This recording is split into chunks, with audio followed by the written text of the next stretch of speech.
Je continue sur la voie A, réponse A, B, réponse B.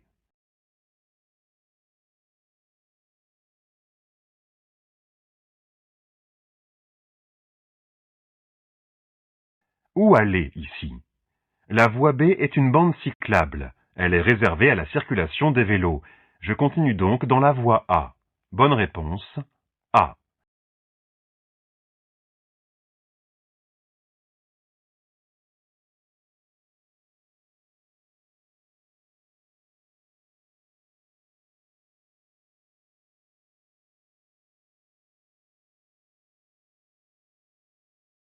Je m'arrête, réponse A. J'augmente mon allure, réponse B.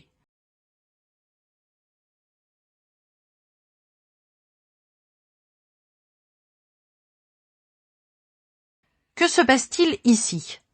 La voiture sort de son stationnement. Étant en marche arrière, il risque de ne pas me voir. Pour limiter les risques d'accrochage, je m'arrête. Bonne réponse, A.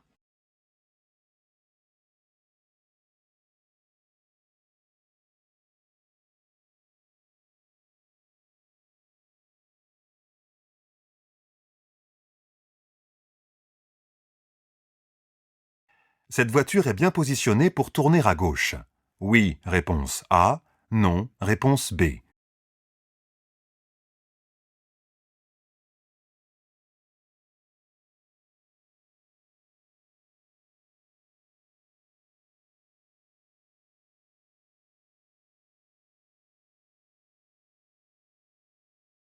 Comment s'appelle ce type de voie? Il s'agit d'une voie de stockage, marquée par des flèches au sol. Ici, je suis situé dans la voie me permettant de tourner à gauche, comme l'indique la flèche. Je suis bien placé. Bonne réponse, A.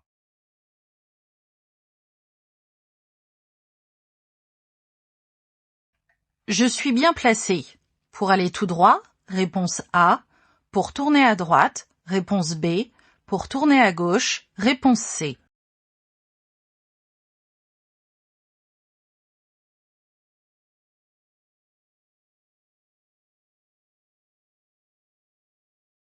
Que dit la règle? Je dois toujours circuler dans la voie la plus à droite. Ici, je suis bien placé pour tourner à gauche ou pour aller tout droit. Bonne réponse, A et C.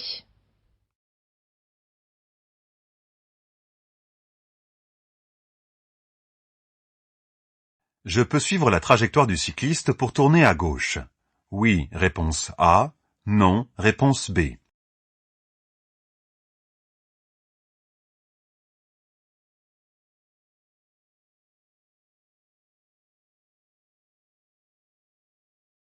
Comment tourner à gauche? Lorsqu'un usager circule sur une route à double sens et qu'il souhaite tourner à gauche, il lui faudra nécessairement se serrer sur la gauche sans dépasser l'axe de la chaussée. Avant cela, il est important pour l'usager de contrôler ce qui se passe autour du véhicule à l'aide de ses rétroviseurs, avant d'actionner son clignotant gauche. Ensuite, il devra veiller à tourner de façon à ne pas mordre la voie en tournant comme le cycliste ici. Bonne réponse, B.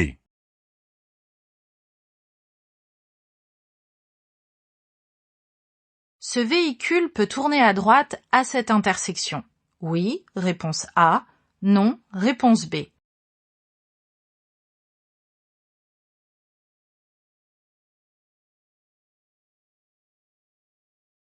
Quels sont les indices?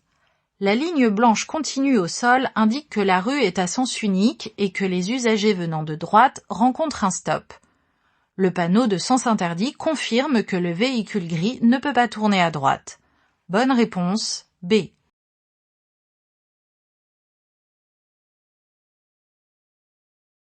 Pour continuer tout droit, je me place dans la voie. A, réponse A.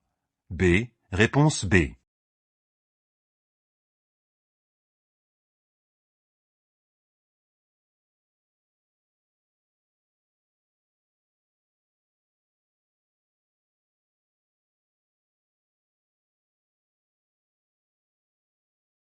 Comment choisir ma voie de circulation? Ici, la voie de gauche, A, est une voie de bus. Elle est réservée à leur circulation. Je ne peux pas l'emprunter. Pour continuer tout droit, je vais emprunter la voie de droite, B. Bonne réponse, B.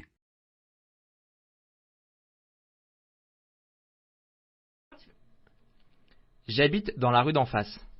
Je continue tout droit. Réponse A. Je tourne à droite. Réponse B.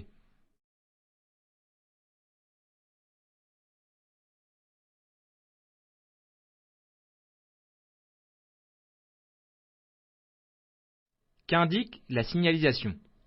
La signalisation verticale indique clairement un sens interdit pour aller tout droit. Je ne peux donc pas suivre cette direction.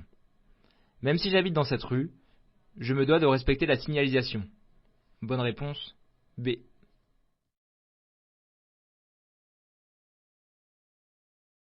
Je me suis trompé de direction. Je me rabats à droite immédiatement. Réponse A. Je ferai demi-tour après avoir tourné à gauche. Réponse B.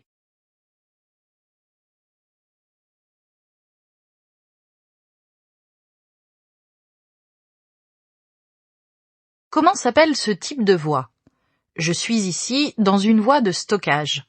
Je m'y suis engagé afin de tourner à gauche. Il est donc trop tard pour en sortir. Je ferai donc demi-tour plus tard lorsque ce sera possible et pas dangereux pour reprendre mon itinéraire comme je le souhaite. Bonne réponse, B.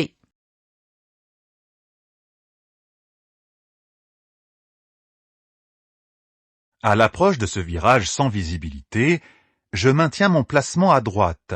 Oui, réponse A. Non, réponse B. Je ralentis. Oui, réponse C. Non, réponse D.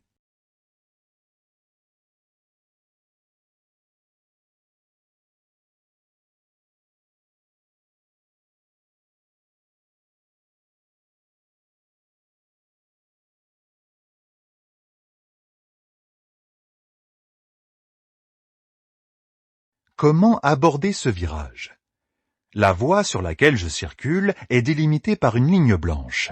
Je ne dois en aucun cas franchir cette ligne. Les balises de virage m'indiquent un virage important. La force centrifuge aura des influences sur ma trajectoire, me poussant vers l'extérieur du virage. Pour réduire cet effet, je ralentis, pour bien maintenir mon positionnement à droite de la chaussée. À noter également, parfois certains véhicules, dont les deux roues, ont tendance à couper les virages. Je reste prudent et vigilant. Bonne réponse, A et C.